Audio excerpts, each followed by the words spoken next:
एखादा चांगला सज्जन माणूस जर देशसेवा करायला राजकारणात आला असेल आणि त्याच्यातनं कुठलीही चूक घडली असेल तर एका मिनिटात राजीनामा देऊन तो मोकळा झाला असता. पण तसं न करता त्यांना, आत्ता मी कोकाटेंबद्दल बोलते, आणि कोकाटेंचं एक पद काढून घेऊन त्यांना दुसरं पद दिलं गेलं, याला आपण कारवाई म्हणणार का? हा जेव्हा प्रश्न माझ्या पुढे आला तेव्हा मी असं ठरवलं, आपण कोण आहेत कोकाटे, कसे राजकारणात आले, या सगळ्या गोष्टी आपण बघू. एक शेतकरी आहेत असं दाखवलं जातं आहे त्यांच्या ॲफिडेव्हिटवर. 2000 म्हणजे 1999मध्ये ते राजकारणात आले. 2014चं त्यांचं जे ॲफिडेव्हिट आहे त्यात 6 कोटीची संपत्ती होती. 19मध्ये ती 21 कोटीची झाली आणि 2024मध्ये तब्बल 48 कोटीची या शेतकऱ्याची संपत्ती झाली. इतका चांगला कृषी मंत्री महाराष्ट्राला जर खरंच लाभला होता तर त्यांनी सगळ्या शेतकऱ्यांना त्यांच्या याची गुरुकिल्ली काय आहे यशाची ती सांगणं गरजेचं होतं. पण तसं झालं नाही. त्यांना आपण जेव्हा बघितलं अधिवेशनात पत्ते खेळत होते, तर आता ही जी त्यांची कुंडली काढली आहे ती मी कशासाठी काढली, आणि मला असं वाटतं सगळ्या चॅनलनी याच्यावर स्पेशल कार्यक्रम करावा. आधी ते काँग्रेसमध्ये होते, काँग्रेसमधनं राष्ट्रवादीत गेले, राष्ट्रवादीमधनं शिवसेनेत गेले, मग ते नारायण राणेंना घेऊन बाहेर पडले, त्याच्यातनं ते परत काँग्रेसमध्ये गेले, काँग्रेसमधनं भाजपमध्ये गेले, भाजपनी काही तिकीट दिलं नाही का काय वाट जे झालं ते, त्याच्यानंतर इंडिपेंडंट म्हणून त्यांनी निवडणूक लढवली आणि पुन्हा ते राष्ट्रवादीत गेले. म्हणजे कुठलीही विचारधारा नाही, कुठल्याही पक्षात टिकणं त्यांना गरजेचं वाटलं नाही, त्यांना आपलेपणा नाही, त्यांना देशसेवा तर मुळीच नाही. आणि अशा मंत्र्याला टिकवण्यासाठी अजित पवार, म्हणजे ते काय फार 25 वर्ष त्यांच्या पक्षात काढलेत असंही नाही आहे, पण आत्ताच्या घटकेला त्यांच्याकडनं एक मंत्रिपद काढून दुसरं दिलं, ज्याला आपण सामान्य भाषेत बदली म्हणतो, तर त्यांची बदली करण्यात आली आहे. ही कुठच्याही प्रकारची कारवाई नक्कीच नाही आहे आणि ही झाली पाहिजे असंच माझं म्हणणं आहे. पण ताई कितपत योग्य वाटतं की जे खातं होतं, ज्या खात्यावरती आरोप करण्यात आले होते, त्या राजीनाम्याची मागणी आहे ही लावून धरलेली होती, तर सरकारमध्ये देखील काही जणांचं म्हणणं होतं की त्यांच्याकडून मंत्रिपदाचाच राजीनामा घेण्यात यावा, परंतु खातं बदलणं कितपत योग्य? मला तेच सांगायचं आहे की खातं बदलणं हा त्यातला मार्ग खरंच नव्हता. पण अजित पवारांच्यांनी एकाचा राजीनामा घेतला, शिंदेनी अजून कोणाचाच राजीनामा घेतला नाही, म्हणून आपण दुसरा राजीनामा घेणं योग्य होणार नाही असं अजित पवारांना वाटलं असेल. त्यात मी कालपासून दरेकर काय म्हणतात ते ऐकते, रुपाली ठोंबरे ज्या आहेत त्या काय म्हणतात ते ऐकते. त्याच्यात ते सरळ सरळ सांगतात, आता याच्यात तुम्ही राजकारण करू नका, आता याच्यावर तुम्ही समाधान माना. म्हणजे आपण समाधान कशावर मानायचं हे सुद्धा आता दरेकर आपल्याला सांगणार आणि आपण गप्प राहायचं.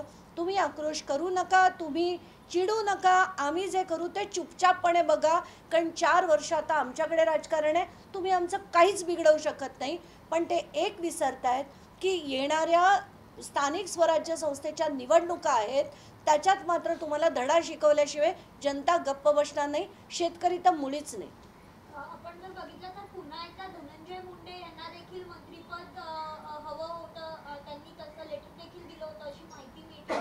तर एकंदरीत पुन्हा एकदा धनंजय मुंडेंसारख्या व्यक्तीला सुद्धा अजूनही इच्छा आहे की त्यांना मंत्रिपद मिळेल, यावर तुम्ही कसं बघता? मला धनंजय मुंडेसारखा मंत्री नको. मला वाटतं उभ्या राजकारणातल्या सगळ्या महाराष्ट्रातल्या लोकांना तो नको असेल, कारण त्यांनी काय काय बीडमध्ये केलं हे आपण बघितलं. कराडसारखी माणसं जी त्यांचा राईट हँड होती, त्यांनी कशा मोठ्या प्रमाणात दहशत करून, पैसे लुटून, लोकांच्या जमिनी लुटून, जे जमिनी देत नाहीत, आता महादेव मुंडे प्रकरण पण जे आलं आहे, जमीन दिली नाही म्हणून त्या माणसाला संपवून टाकलं, इतक्या क्रूरतेने संपवून टाकलं. मला तर एकानंतर एक संतोष देशमुख झाले, महादेव मुंडे झाले, त्यांच्यावर तब्बल 20 FIR आहेत आणि 20 FIRचा मी अभ्यास केला, तुम्हाला मी ते FIR सुद्धा दाखवते. सगळे अनकॉन्टेस्टेड डिसमिस्ड आणि त्याच्यावर पुढे कुठचीही कारवाई झाली नाही. अशी माणसं जवळ ठेवणारे धनंजय मुंडे हे राजकारणात बिलकुल आले नाही पाहिजेत, असा खरंच सगळ्यांनी वॉर्निंग हे मुख्यमंत्र्यांना दिलं पाहिजे. काय वाटेल ते झालं, तुमच्या ज्या इक्वेशन्स आहेत वाटेल ते झालं तरी धनंजय मुंडे पुन्हा राजकारणात आले नाही पाहिजे. मॅडम, वाल्मिकी कराड जे आहेत त्यांच्या संदर्भात कोर्टाने स्पष्ट झाले की ते मास्टरमाइंड होते हत्येच्या मागे. मात्र याच वेळेला धनंजय मुंडे यांना पुन्हा दुसरी एक संधी दिली जाते, पक्षाकडनं कसं पाहता? मला असं वाटतं या राष्ट्रवादी पक्षाला जनतेची बिलकुल पडलेली नाही आहे, जनतेच्या भावनेची पडलेली नाही आहे. संतोष देशमुखांची जेव्हा पिक्चर सगळे ती हत्या कशी झाली त्याचे फोटो ज्या दिवशी बाहेर आले त्याच्या दुसऱ्याच दिवशी सकाळी त्यांना राजीनामा द्यायला लागला होता. पण आता कसं आहे की हे लोकांना सत्तेशिवाय राजकारणाशिवाय जगूच शकत नाहीत. ते असे माशासारखे असतात, तडफडतात ते त्याच्याशिवाय, आणि म्हणूनच त्यांना ते पद परत हवं आहे. आता ते पत्र त्यांनी लिहिलं आहे की नाही मला माहीत नाही, पण जर लिहिलं असेल तर मुख्यमंत्र्यांना मला खरंच सांगायचं आहे, याद राखा, त्यांना जर तुम्ही परत राजकारणात आणलात ना तर बिलकुल जनता खपवून घेणार नाही. मॅडम, मुख्यमंत्री स्वतः राज्याचे गृहमंत्री आहेत देवेंद्र फडणवीस, स्वतः भ्रष्टाचाराविरोधात ते बोलत असतात, कारवाई करणार अशी ठाम भूमिका त्यांची असते. मात्र या सगळ्यांकडे कुठेतरी ते दुर्लक्ष करतायत किंवा त्यांच्याकडे काही यावर पर्याय नाही, ते काही करू शकत नाही असं कुठेतरी दिसतंय का? याला जर ते मुख्यमंत्री राजकारणातली मजबुरी म्हणत असतील तर अशी मजबुरी जर तुम्हाला असेल आणि अशा मंत्र्यांना तुम्ही जर परत घेतलं तर महाराष्ट्राचा जो विश्वास आहे तो सगळ्यात त्याला इतका मोठा तडा जाईल की यापुढे तुम्हाला राजकारणात काय थारा मिळेल. म्हणजे आत्तापर्यंत तुमचं जे पहिलं इम्प्रेशन होतं ते हळूहळू खाली जात आहे. आता त्याला पूर्णपणे संपू नका अशी विनंती मी त्यांना करेन. मॅडम, योगेश कदम यांच्या विरोधात काही पुरावे घेऊन अनिल परब जे आहेत ते पत्रकार परिषद घेणार होते आणि ते पुरावे सादर करणार होते. मात्र त्यांचे काका, योगेश कदमचे काका अनिल परबांना भेटतात, सदानंद कदम, आणि पत्रकार परिषद रद्द होते. याच्याकडे कसं पाहता? मला आत्ताच्या घटनेला तेच वाटतंय की सुरेश धस हे जे आधी धनंजय मुंडेंविरुद्ध लढत होते त्यांना एकदा भेटायला प्रायव्हेट भेट झाली, आपल्याला कोणाला कळलं नाही.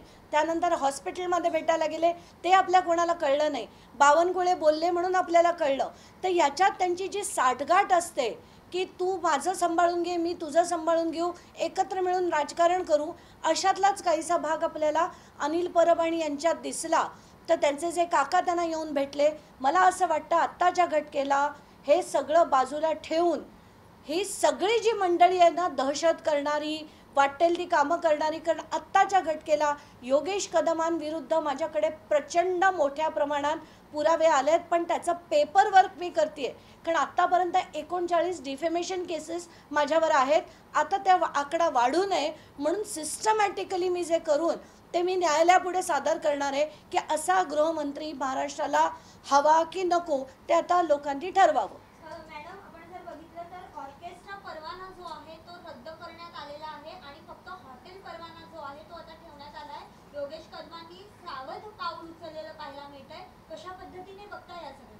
मी त्यांची पूर्ण जी कुंडली आत्ताच्या घटनेला काढली आहे, म्हणजे त्यांच्या जेवढ्या संस्था आहेत, त्यांच्या जेवढ्या कंपनीज आहेत, प्रत्येक कंपनीत योगसिद्धी, सिद्धयोग वगैरे वगैरे नावाच्या ज्या अनेक डेव्हलपमेंट कंपनीज आहेत त्याचे सगळे डिटेल, त्यांचे जिथे जिथे प्रोजेक्ट चालले आहेत, या व्यतिरिक्त शैक्षणिक संस्था ज्या त्यांच्या चालतात रत्नागिरीमध्ये, त्याची सगळी माहिती काढली आहे. प्रचंड प्रमाणात माहिती आली आहे, प्रचंड प्रमाणातला गैरव्यवहार माझ्यापर्यंत आला आहे आणि तो सगळा टॅब्युलेट करून मी न्यायालयीन लढाई त्यांच्या विरुद्ध लढणार आहे. ज्ञानेश्वरी मुंडे काल मुख्यमंत्र्यांना भेटलेले आहेत. मुख्यमंत्र्यांनी या संदर्भात SIT स्थापन करण्याचं देखील आश्वासन आहे ते दिलेलं आहे. परंतु ज्ञानेश्वरी मुंडे यांनी गेल्या अनेक महिने आरोपींचं नाव सांगतायत, पोलीस स्थानकात जात आहेत, परंतु कारवाई अजून होताना पाहायला मिळत नाहीये. सामान्य नागरिकांना जर न्याय मिळायचा असेल तर आता मुख्यमंत्र्यांना भेटावं लागणार.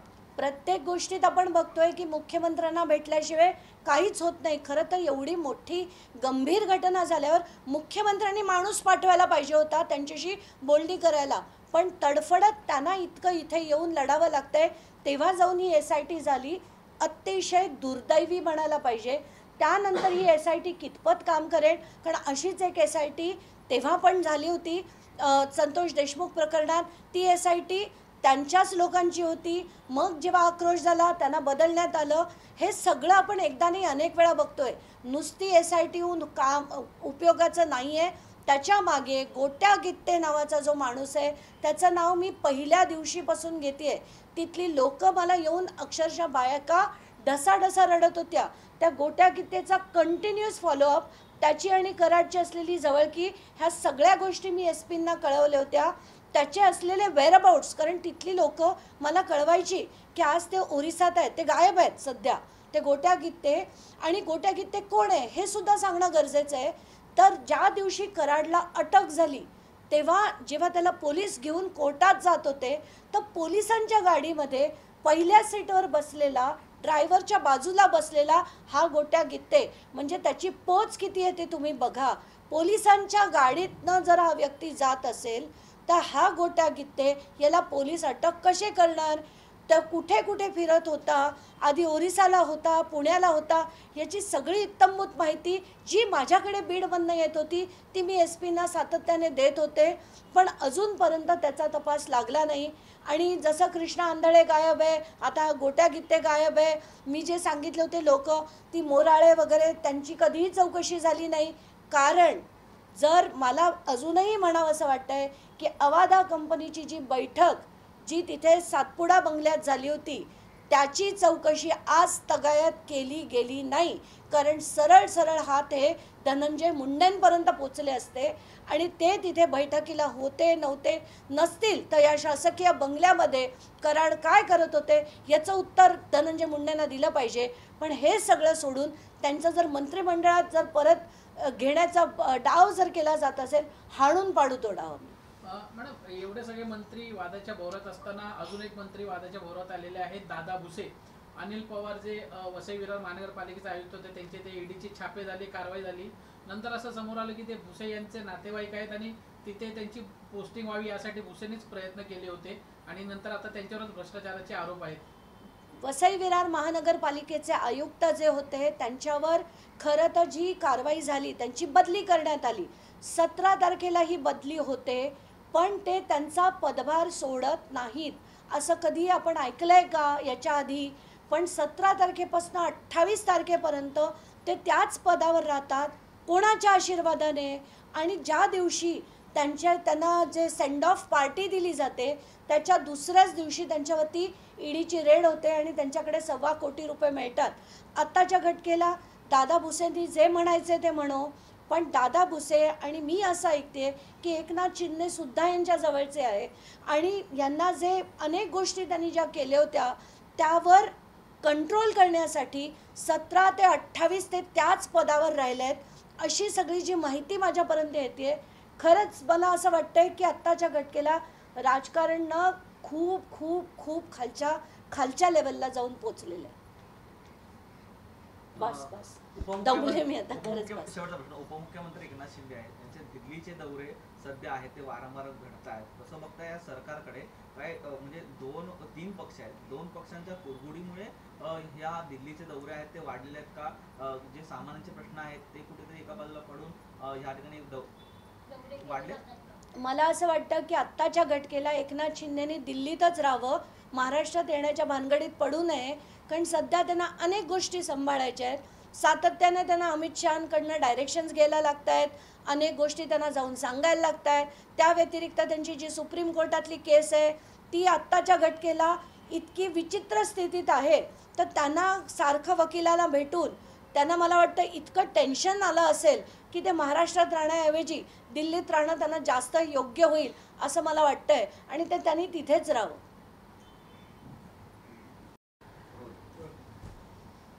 हिंदीमध्ये? अच्छा, हां थोडंसं.